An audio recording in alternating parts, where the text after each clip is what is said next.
City న్యూస్కు స్వాగతం. ప్రాణాంతకమైన plastic వినియోగాన్ని నివారించాల్సిన అవసరం ఉందని ఆర్టీసీ చైర్మన్ కొనకళ్ళ నారాయణరావు అన్నారు. ప్రాణాంతకమైన ప్లాస్టిక్ వినియోగాన్ని నివారించాల్సిన అవసరం ఉందని ఆర్టీసీ చైర్మన్ కొనకళ్ళ నారాయణరావు అన్నారు. స్వర్ణాంధ్ర స్వచ్ఛాంధ్రలో భాగంగా ప్లాస్టిక్ నిషేధిత పదార్థాలపై కోనేరు సెంటర్ వద్ద నగరపాలక సంస్థ చేపట్టిన అవగాహన కార్యక్రమంలో RTC chairman Konakalla Narayana Rao, municipal commissioner Bapiraju, corporation సిబ్బంది పాల్గొన్నారు.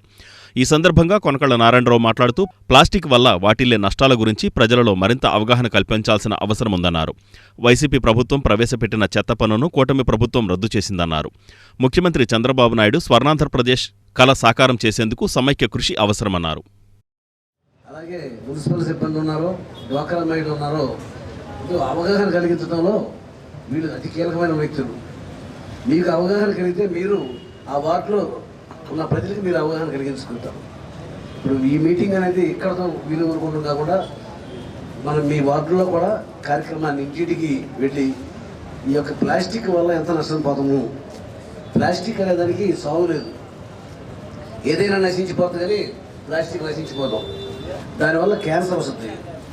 మీరు మార్కెట్కి వెళ్ళేటప్పుడు బాపిరాజు గారు చాలా విపులంగా డీటెయిల్గా చెప్పారు.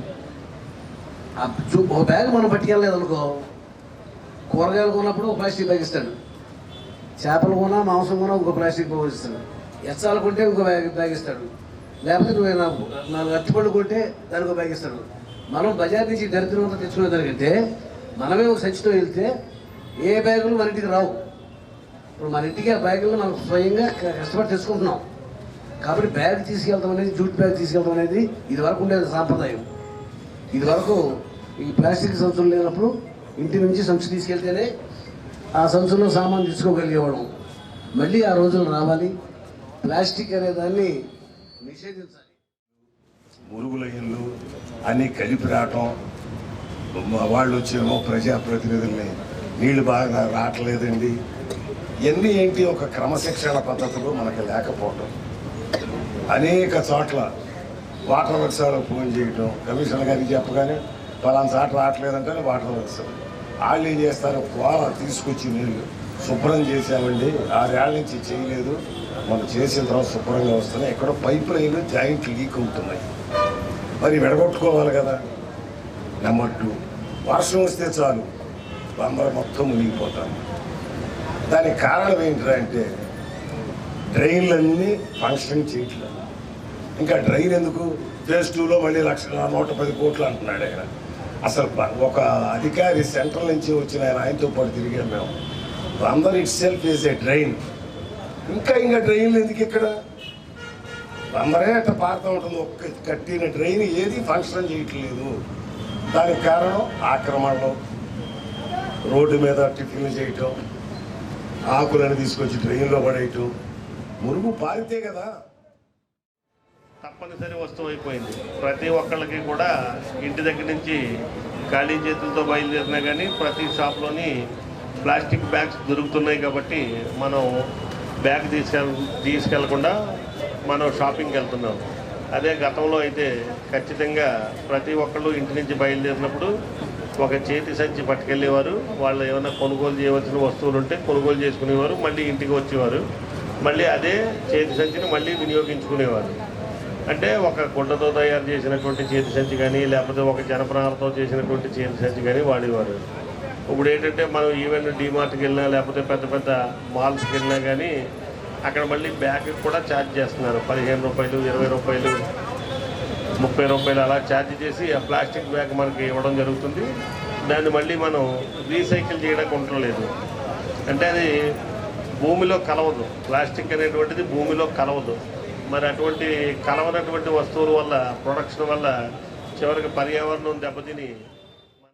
వైసీపీ హయాంలో చేపట్టిన భూముల రీసర్వేని కూటమి ప్రభుత్వం కొనసాగిస్తోందని వైసీపీ నాయకులు అన్నారు. వైసీపీ హయాంలో ప్రవేశపెట్టిన భూ రీసర్వేని కూటమి ప్రభుత్వం కొనసాగిస్తుందని వైసీపీ మండల నాయకులు పేర్కొన్నారు. వైసీపీ పాలనలో భూ రీసర్వేని తప్పుబట్టిన కూటమి ప్రభుత్వం తిరిగి అదే సర్వేని ఏ విధంగా కొనసాగిస్తుందని వారు ప్రశ్నించారు. నాటి సర్వేకి నేటి సర్వేకి తేడా తెలియజేయాలన్నారు. మోసపూరిత హామీలతో అధికారం చేపట్టిన కూటమి రైతులకు మొండిచేయి చూపించిందన్నారు. ముఖ్యంగా వరి, మినుము పంటలకు గిట్టుబాటు ధర కల్పించాలని వారు డిమాండ్ చేశారు. రైతుల ప్రయోజనాలను పరిరక్షించే విధంగా పంటల బీమా వంటి పారదర్శకంగా అమలు చేయాలన్నారు. జిల్లాలో కళ్లాల్లో ఉన్న మరో 2 లక్షల మెట్రిక్ టన్నుల ధాన్యాన్ని ప్రభుత్వం కొనుగోలు చేయాలని వారు డిమాండ్ చేశారు. ఈ కార్యక్రమంలో వైసీపీ మండల నేతలు జన్ను రాఘవరావు, మట్టా మోహననాంచారయ్య, డేవిడ్ రాజు, వెంకట నాగరాజు, నాగబాబు, రమేష్ బాబు, కోటి లింగేశ్వరరావు, బాబూరావు, గాజుల నాగరాజు తదితరులు పాల్గొన్నారు. అధికారంలోకి వచ్చి రైతులకి అట్లాగే ప్రజలకి కళ్ళబొల్లి మాటలు చెప్పి అధికారంలోకి వచ్చిన కాడ నుంచి ఈ 9 నెలల నుంచి కూడా రైతులకి మేలు చేయకపోగా మోసం చేసే పరిస్థితి ఈ రోజున ఈ రాష్ట్రంలో నెలకొంది. ఎలక్షన్లో లేకపోతే ముందు కానీ జగన్ గారి ప్రభుత్వం చేసినటువంటి ల్యాండ్ టైటిలింగ్ యాక్ట్ గురించి, రీసర్వే గురించి విషం చిమ్మి, అంటే విషయం అంటే మామూలు విషయం కాదు. భూమి రీసర్వే జరిగిన చోట భూములు జరిగితే భూములు ప్రభుత్వం లాగేసుకుంటుందని, లేదా రకరకాలుగా విషం చెమ్మి ఆ సర్వే ల్యాండ్ టైటిలింగ్ యాక్ట్ గురించి రకరకాలుగా రాయించి, పత్రికలు రాయించి విషం చిమ్మి కూటమి అధికారంలోకి వచ్చిన తర్వాత రద్దు చేస్తున్నామని చెప్పి శాసనసభలో రద్దు అని చెప్పి ఇవాళ మళ్ళీ అదే రీసర్వేని మళ్ళీ చేసే పరిస్థితి.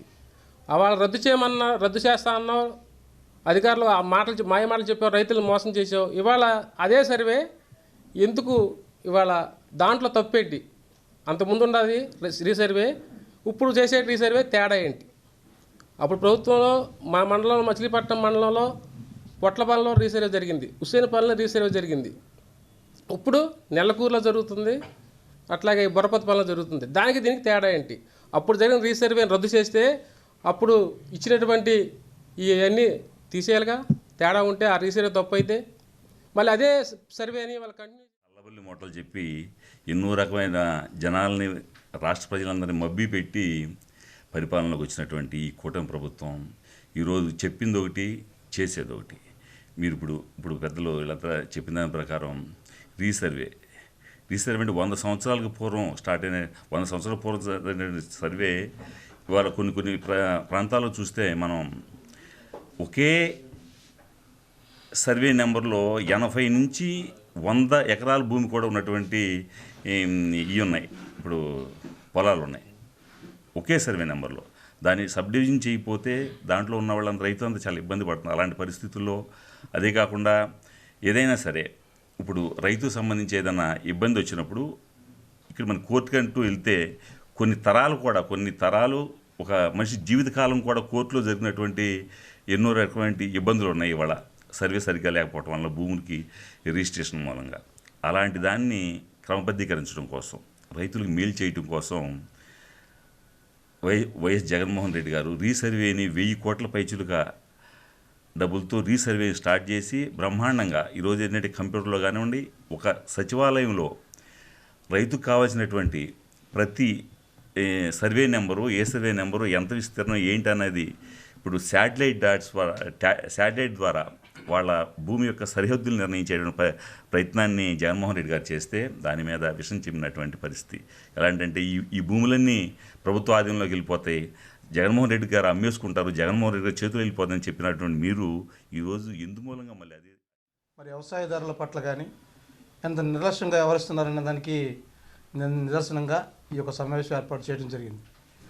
ఎందుకంటే నిజంగా కూటమి ప్రభుత్వాన్ని అభినందించాలి. ఎందుకంటే జగన్మోహన్ రెడ్డి గారు అధికారం ఉన్నప్పుడు చేసిన మరి రీసర్వేది, ఆ యొక్క రీసర్వేది గొప్పదని చెప్పి వాళ్ళు కూడా చెప్పకుండానే చెబుతూ రీసర్వే కార్యక్రమం రైతులకు మేలు జరుగుద్దని చెప్పి వీళ్ళు కూడా మొదలు పెడతాం అనేది మన నిజంగా జగన్ గారి చిత్తశుద్ధిని మనం ఇక్కడ గమనించాలి. అంతేకాకుండా మరి సుమారుగా మన రాష్ట్రంలో 53 లక్షల మంది సుమారుగా రైతులు ఉంటే వారు మేలు చేసే విధంగా దళారీ వ్యవస్థ నుంచి రైతులను కాపాడాలని మరి ధాన్యం కొనుగోలు కేంద్రాలు ప్రభుత్వం చేపట్టి ఓ దళారీ వ్యవస్థను తప్పించి కేంద్ర రైతు భరోసా కేంద్రం ఏర్పాటు చేసిన ద్వారా రైతుకి మేలు చేకూరే విధంగా రైతు భరోసా ఏర్పాటు చేయడం కానీ, మరి కళ్ళంలో కొన్ని ధాన్యాన్ని మరి అక్కడ పండించే రైతుకి ఏ నష్టం పడుకోకుండా మరి కళ్ళంలో పండించే బయట తీసుకెళ్తే ప్రతి రూపాయి కూడా ఇవాళ జగన్మోహన్ రెడ్డి గారు రైతు ఏడలు ఎంతో బాధ్యతగా వ్యవహరించారన్నది మరి గత ప్రభుత్వంతో తెలుస్తుంది. అంతేకాకుండా వాళ్ళు చూడండి, ల్యాండ్ టైటిలింగ్ యాక్ట్ అంటే మరి భూమితో దాదాపుగా దేశంలో మన రాష్ట్రంలో 99% మరి భూ కబ్జాలు అయిపోయి మరి దళితులు, ఎస్సీ, బీసీ, ఎస్టీ మైనారిటీలు కూడా అగ్రకులాల చేతుల్లోకి మరి దౌర్జన్యంగా అన్యక్రాంతం అవుతుంటే మరి తద్వారా రైతులు మరి చాలా బాధపడుతుంటే చూసి మరి బ్రిటిష్ వారి ప్రభుత్వంలో చేపట్టిన సర్వేని మరలా జగన్మోహన్ రెడ్డి గారు యుద్ధ ప్రాతిపదికన మరలా దాన్ని అమలుపరిచే విధంగా సింగిల్ యూజ్ ప్లాస్టిక్ను నివారించాలని జిల్లా కలెక్టర్ డీకే బాలాజీ పిలుపునిచ్చారు. సింగిల్ యూజ్ ప్లాస్టిక్ వినియోగం నివారించాలని జిల్లా కలెక్టర్ డీకే బాలాజీ పిలుపునిచ్చారు. స్వచ్ఛాంధ్ర స్వర్ణాంధ్ర కార్యక్రమంలో భాగంగా చల్లపల్లి ఎంపీడీఓ కార్యాలయంలో ఆవరణ వద్ద జిల్లా కలెక్టర్ డీకే బాలాజీ స్వయంగా చీపురు పట్టి పరిసరాలు శుభ్రం చేశారు. అనంతరం చల్లపల్లిలో తడి, పొడి చెత్త సేకరణ పనితీరును ఆయన స్వయంగా పరిశీలించారు. రాష్ట్రంలో స్వచ్ఛ చల్లపల్లికి ప్రత్యేక గుర్తింపు ఉందని కలెక్టర్ పేర్కొన్నారు. సింగిల్ యూజ్ ప్లాస్టిక్ వినియోగం నివారణపై అవగాహన కల్పించడం ఈ మాసం లక్ష్యంగా నిర్దేశించబడిందన్నారు. స్వచ్ఛ ఆంధ్ర అనే కార్యక్రమాన్ని చేపట్టడం అందరికీ తెలిసిన విషయమే. మన ఆంధ్రప్రదేశ్ మొత్తాన్ని స్వచ్ఛంగా, సుందరంగా మనం తీర్చిదిద్దే దిశలో ఈ యొక్క కార్యక్రమం చేపడుతున్నాము. దాంట్లో భాగంగా ఆల్రెడీ 2 నెలలు అయ్యింది. దాంట్లో లాస్ట్ నెల తడి చెత్త, పొడి చెత్త వేర్వేరు చేసే థీమ్తో చేయడం జరిగింది. ఈ నెల ఇప్పుడు మనము సింగిల్ యూస్ ప్లాస్టిక్ పైన చేస్తున్నాము. దీంట్లో భాగంగా రాష్ట్రానికే ఆదర్శంగా నిలిచే మన స్వచ్ఛ చల్లపల్లి సైనికులు ఎవరున్నారు అంటే ఇక్కడ దాదాపు లాస్ట్ 11 సంవత్సరాల నుంచి ఒక 200 మంది ప్రతిరోజు తెల్లవారుజామున 4 గంటల 30 నిమిషాలకేనే వచ్చి మొత్తం స్వచ్ఛత కార్యక్రమంలో వాళ్ళు పాలు పంచుకొని వాళ్ళు వేరే పనులకు వెళ్తున్నారు. అలాగే ఈ ఒక పంచాయతీలో మనము తడి చెత్త, పొడి చెత్త వేర్వేరు చేసేది కూడా చాలా చక్కగా జరుగుతూ ఉంది. ఈరోజు నేను కూడా చూడడం జరిగింది. Almost 80% of the house holds, నేను చూసిన దాంట్లో 80% ఆఫ్ ద హౌస్ హోల్డ్స్ చాలా చక్కగా తడి ఒక దాంట్లో, పొడి ఒక దాంట్లో ఇస్తున్నారు. దాన్ని కూడా చాలా శాస్త్రీయంగా సెపరేట్గా ఒక డ్రమ్లో తీసుకొని వచ్చి ఇలా ఎరువు సెపరేట్గా వేసుకొని దీన్ని కూడా ఎరువుగా మార్చే ప్రయత్నం చేస్తున్నారు. డంప్ యార్డ్ను కూడా చాలా సుందరంగా చేయడం జరిగింది. సో ఇలాంటి ఒక్కొక్క వర్క్ ఏముంది అది మన జిల్లాలో ఉన్న అన్ని పంచాయతీలకి కూడా స్ఫూర్తిదాయకం. సో ఈ స్వచ్ఛ చల్లపల్లి టీం అందరికీ కూడా నేను కృతజ్ఞతలు, ప్రజల తరపున కృతజ్ఞతలు తెలియజేస్తున్నాను. బైపాస్ రోడ్డులో ద్విచక్ర వాహనాన్ని టిప్పర్ ఢీకొట్టిన ఘటనలో ఒక వ్యక్తి అక్కడికక్కడే మృతి చెందాడు. బైపాస్ రోడ్డులో ద్విచక్ర వాహనాన్ని టిప్పర్ ఢీకొట్టిన ఘటనలో ఒక వ్యక్తి అక్కడికక్కడే మృతి చెందాడు. నగరంలో టిప్పర్ లారీల హల్చల్కు వాహనదారులు, ప్రజలు భయభ్రాంతులకు గురవుతున్నారు. టిప్పర్ల వేగాన్ని నియంత్రించే వ్యవస్థలు చోద్యం చూస్తుండడం పలువురి ప్రాణాలు గాలిలో కలిసిపోతున్నాయి. తాజాగా బైపాస్ రోడ్డులో జరిగిన ప్రమాదం అందుకు అద్దం పడుతోంది. ఉదయం బైపాస్ రోడ్డులో జీజీఎం చర్చి వద్ద వెళుతున్న ద్విచక్ర వాహనదారుడిని వెనుక నుంచి టిప్పర్ ఢీకొట్టడంతో టెంపుల్ కాలనీకి చెందిన హన్నా అక్కడికక్కడే మృతి చెందారు. ఈ ప్రమాదానికి సంబంధించిన సీసీటీవీ ఫుటేజీని చూసిన ప్రతి ఒక్కరూ నగరంలో టిప్పర్ల స్వైరవిహారాన్ని నియంత్రించాలని కోరుతున్నారు. ప్రజా సంక్షేమమే ధ్యేయంగా కూటమి ప్రభుత్వం పనిచేస్తుందని పెడన ఎమ్మెల్యే కాగిత కృష్ణప్రసాద్ అన్నారు. ప్రజా సంక్షేమమే ధ్యేయంగా కూటమి ప్రభుత్వం పనిచేస్తుందని పెడన ఎమ్మెల్యే కాగిత కృష్ణప్రసాద్ అన్నారు. పెడన నియోజకవర్గ ప్రజలకు ఎప్పుడూ అందుబాటులో ఉంటానని ఎమ్మెల్యే కాగిత కృష్ణప్రసాద్ అన్నారు. పట్టణంలో టీడీపీ నియోజకవర్గ కార్యాలయంలో నియోజకవర్గ నలుమూలల నుండి పలు సమస్యలపై వచ్చిన ప్రజల వద్ద నుండి కృష్ణప్రసాద్ అర్జీలు స్వీకరించారు. ఈ సందర్భంగా ఆయన మాట్లాడుతూ ప్రజా సంక్షేమమే ధ్యేయంగా కూటమి ప్రభుత్వం పనిచేస్తుందని, ఎవరికి ఏ అవసరం వచ్చినా తనను నేరుగా కలవచ్చునని ఆయన పేర్కొన్నారు. ఈ నెల 17వ తేదీ నుండి ప్రారంభమయ్యే 10వ తరగతి పరీక్షలకు పెడనలో 5 పరీక్షా కేంద్రాలను ఏర్పాటు చేశామని ఎంఈఓ హరినాథ్ తెలిపారు. ఈ నెల 17వ తేదీ నుంచి జరగనున్న 10వ తరగతి పబ్లిక్ పరీక్షలకు పెడన మండలంలో 5 పరీక్షా కేంద్రాలను ఏర్పాటు చేశారు. బట్టా జ్ఞానకోటయ్య జడ్పీ హైస్కూల్లో ఏబీ 2 సెంటర్లు, బొడ్డు నాగయ్య ప్రభుత్వ జూనియర్ కళాశాలలో 1, మద్రసా 1, చెన్నూరు జడ్పీహెచ్ఎస్ 1 సెంటర్లను ఏర్పాటు చేశారు. 587 మంది విద్యార్థులు 10వ తరగతి ఉన్నారని ఎంఈఓ హరినాథ్ తెలిపారు. మోపిదేవి మండలంలోని పెదప్రోలులో శ్రీ అద్దంకి నాంచారమ్మ అమ్మవారి వార్షిక జాతర మహోత్సవాలు ముగిశాయి. మోపిదేవి మండలంలోని పెదప్రోలులో శ్రీ అద్దంకి నాంచారమ్మ అమ్మవారి వార్షిక జాతర సందర్భంగా భక్తజన సందోహంతో గ్రామం కిక్కిరిసింది.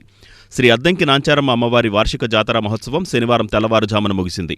ఆలయ కమిటీ చైర్మన్ ఆకుల వెంకట్రామయ్య, ఆలయ అభివృద్ధి కమిటీ చైర్మన్ కొర్రా గురుప్రసాద్ల ఆధ్వర్యంలో ఆలయ కమిటీ కార్యదర్శి కూరపాటి కోటేశ్వరరావు పర్యవేక్షణలో ఆద్యంతం పెదప్రోలు గ్రామం భక్తులతో కిటకిటలాడింది.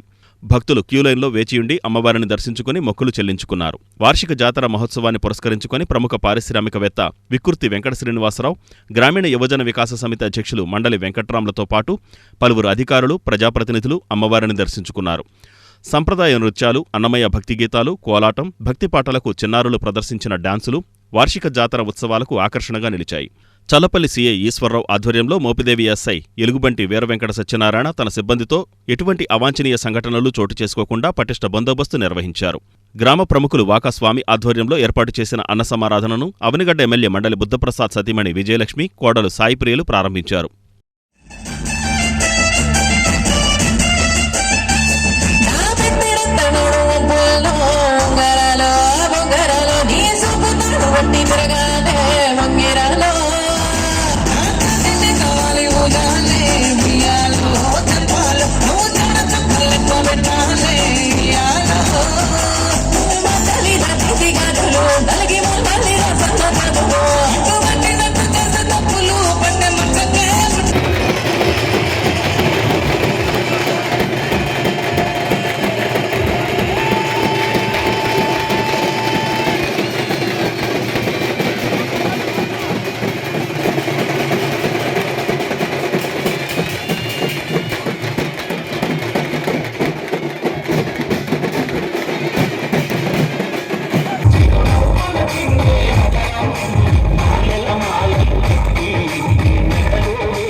ఈ వార్తలు ఇంతటితో సమాప్తం. నమస్కారం.